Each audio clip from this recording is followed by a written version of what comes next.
este poema porque como apenas ayer lo hice y esto así pasa, lo acaba uno de hacer y lo quiere estar después lo guarda uno. Disculpe.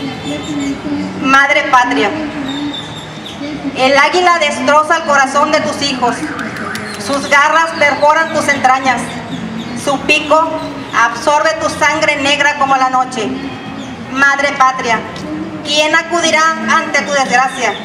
¿A quién le importarán tus muertos? Tu clamor de justicia que sube, sube y no puede tocar un límite.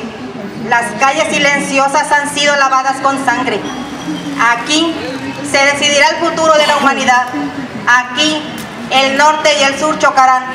Y aquí solo nuestros hermanos morirán. México tan grande y glorioso.